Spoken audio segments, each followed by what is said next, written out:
আজকে ছায়া দিয়ে দেখো, তোমাদের জয়ের পর টাকা দিয়ে লোক আনতে পারো না। আমি তো বলি শকুনে আসমানে মিছিল করে কেন?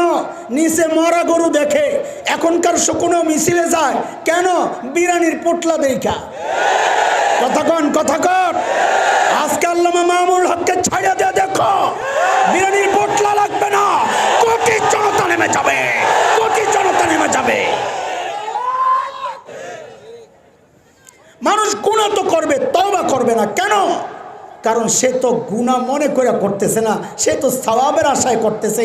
গুনাহ মনে করে করলে তো আর বেদাত হইতো না, বেদাত তো করে সওয়াবের আশায়।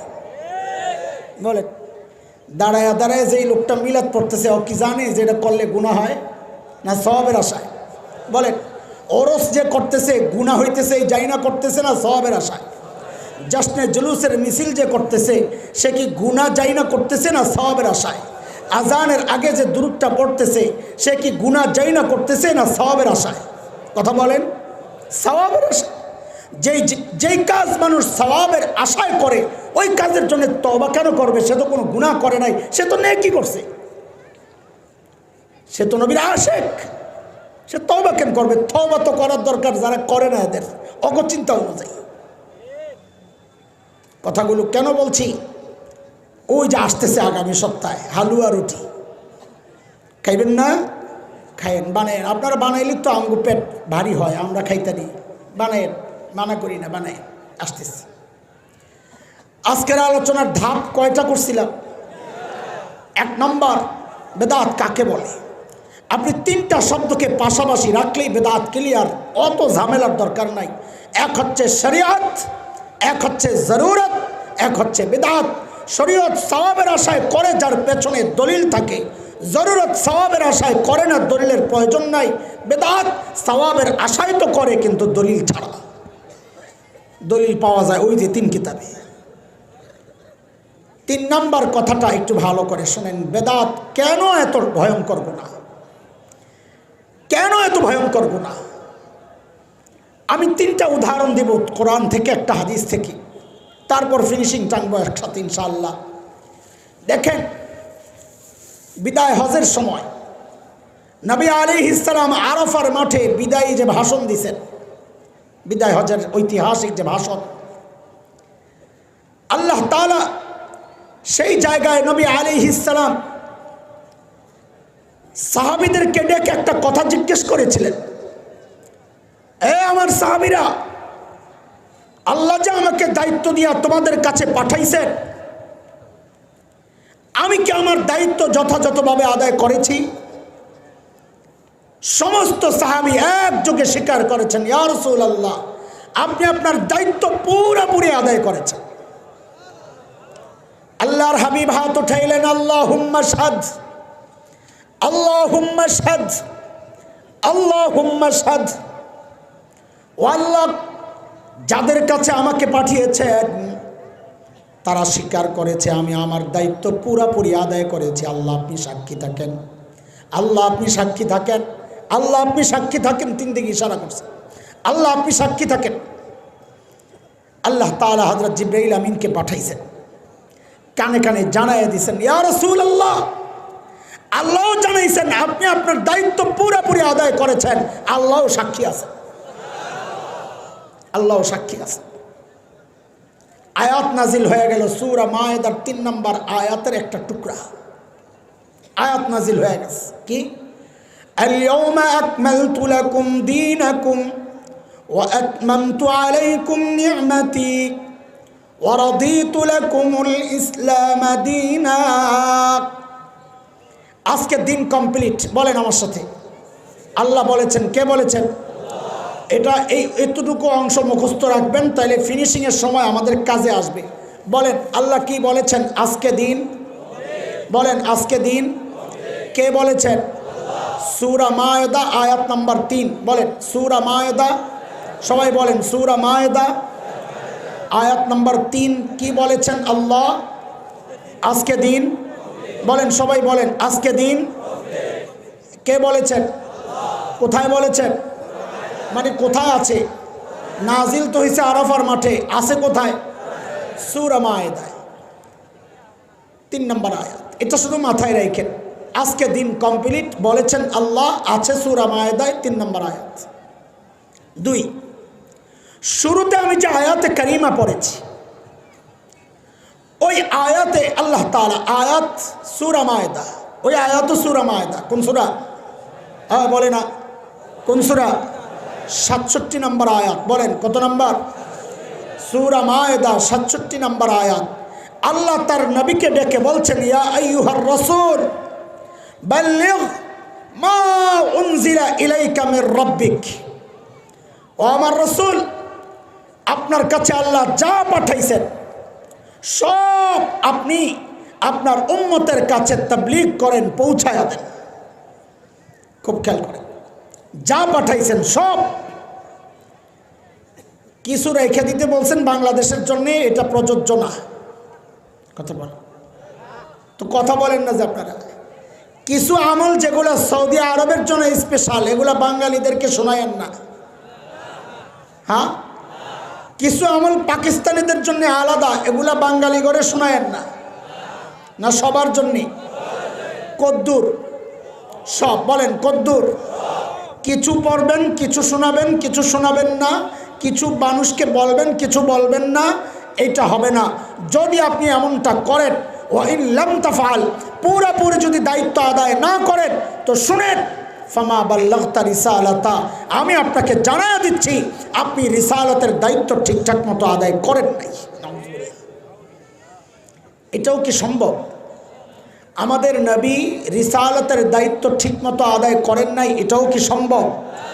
আমাদের নবীকে কোন নবী তার দায়িত্ব অবহেলা করেছেন এটা বলাটা ঈমান ভঙ্গের কারণ হয়ে যাবে। যে কোন নবী যে বলেছেন তিনি দুনিয়ার সবচেয়ে বড় আলেম হন, কিন্তু তিনি যদি বলেন কথার কথা মুসা আলাইহিস সালাম দাওয়াতের কাজে গাফলতি করছেন, ঈমান চলে যাবে। কথা ঠিক কিনা বলেন?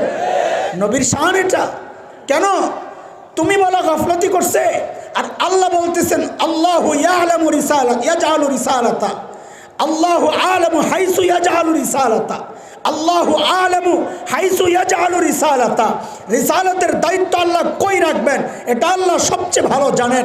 সূরা আম্বিয়ার মধ্যে আল্লাহ বলতেছেন আল্লাহু ইয়াসতাফি মিনাল মালাইকাতি রুসুলান ওয়া মিনান নাস, মানুষ এবং ফেরেশতা থেকে কাকে রসুল নির্বাচন করবেন এটা আল্লাহর ইচ্ছা। আল্লাহ যাকে নির্বাচন করেছেন তাকেই রিসালাত দিয়েছেন। রিসালাতের দায়িত্ব ভোট কইরা পাওয়া যায় না, রিসালাতের দায়িত্ব ঘুষ দিয়ে পাওয়া যায় না, রিসালাতের দায়িত্ব ভোট চুরি করে পাওয়া যায় না। এটা আল্লাহ যাকে দেন সেই। রিসালাতের দায়িত্ব আলাদা। এখন কেউ যদি বলে কোন নবী রিসালাতের দায়িত্বে অবহেলা করেছেন, তাইলে অভিযোগটা আসলে যায় আল্লাহর দিকে। আল্লাহ ব্যক্তি নির্বাচনে ভুল করেছেন। নাউজুবিল্লাহ। এত আসতে বললেন আপনারা? এটা ঈমানের প্রসঙ্গ দোস্ত, এত হালকা বিষয় না। উলামায়ে কেরাম কেন এত রাগ হন? টের তো পান না আপনারা, টের তো পান না। আল্লাহ আল্লাহ আল্লাহ সহি বুঝদান করেন আমাদের সবাইকে, সবাইকে বলেন সবাইকে।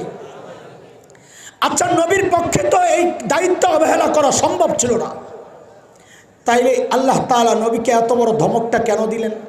ওয়া ইন লাম তাফআল, আল্লাহ তো জানেন নবী করবেন না, তারপরও কেন বলছেন যদি আপনি না করেন?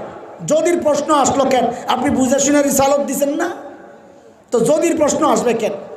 এটা হচ্ছে আমাদের গ্রাম্য ভাষা একটা কথা বলে, ঝি মাইরা বউরে বুঝায়। ঝি বুঝেন? ঝি নিজের মেয়েকে গ্রামে আমাদের অঞ্চলে বলে ঝি। তো বলে ঝি মাইরা বউ বুঝায়। রাগ করছে বউয়ের সাথে, রাগ করছে বউয়ের সাথে। এখন বউরে কিছু বলে না, মেয়েটারে, নিজের যে মেয়ে, এরে থাপড় একটা দেয়, আসতে ধমক রাখতে দেয়, হ্যাঁ থেকে এই সে বইলা টইলা আসলে বুঝায় বউরে, এটা কিন্তু আমার মাইয়া, আমি ওরে ছাড়তেছি না, তুই তো আরেক বেড়ার মাইয়া, তোরে ধরলে কিন্তু সাইজ করে এলাম। আল্লাহ তাআলা নবীকে ধমক দিয়ে আসলে নবীকে ধমক দেন নাই, দিছেন উম্মতের আলেমদেরকে।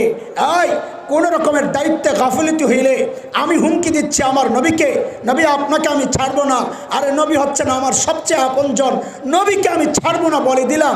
তুই মৌলবী, তুই যদি গাফিলতি করস তোরা আমি ছাড়বো? তুই কারো দালালি কইরা দিন লুকাবি, তোরে আমি ছাড়বো না।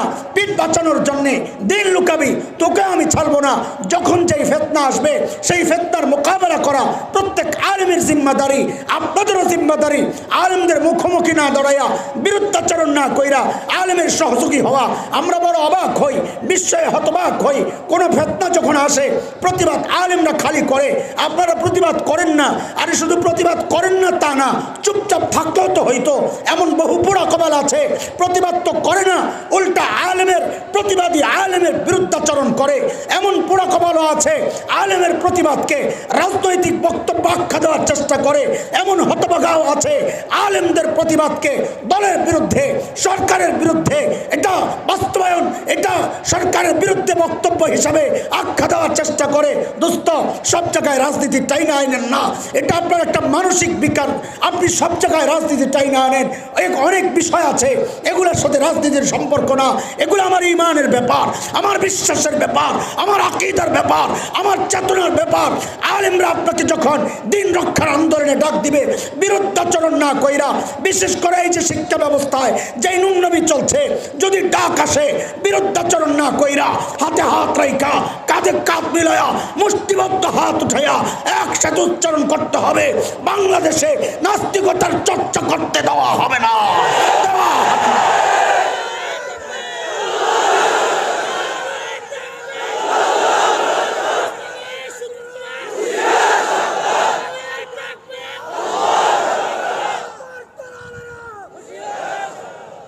দালালি কইরা দিন গোপন করবা, কাউরে জান্নাতে পাঠায়া দিবা, আল্লাহকে তোরে ছাড়ুন না।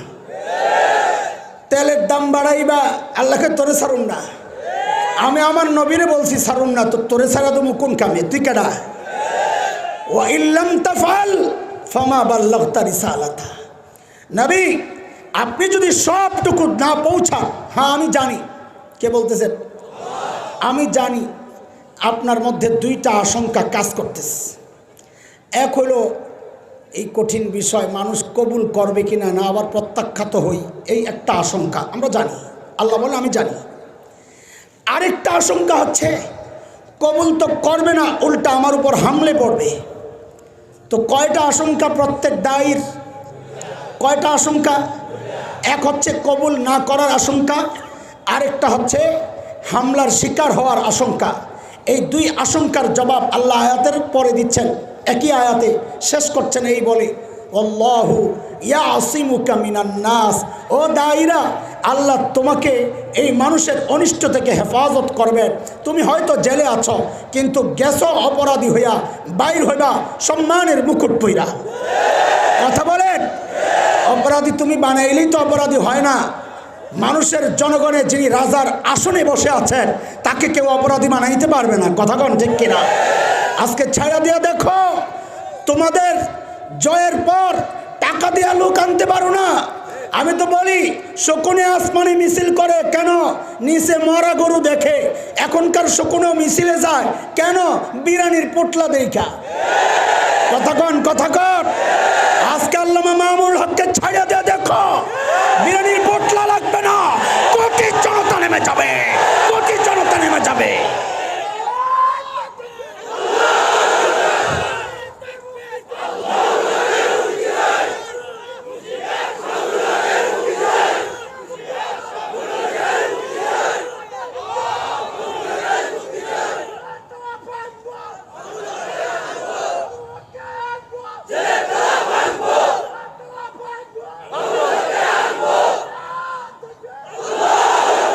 আল্লাহ যার স্থান দিয়েছেন মানুষের কলিজায়, অপবাদ দিয়ে সেই জায়গার সরানো যায় না, বরং অপবাদ পাইলে মর্যাদা বাড়ে। হযরত ইউসুফ আলাইহিস সালাম গেছিলেন সাধারণ কয়েদি হইয়া, অপবাদ পাইয়া নবুয়ত সহ বাইরেছেন, বাদশাহ হইয়া বাইরেছেন, বাদশাহ দায়িত্বশীল হইয়া বাইরেছেন।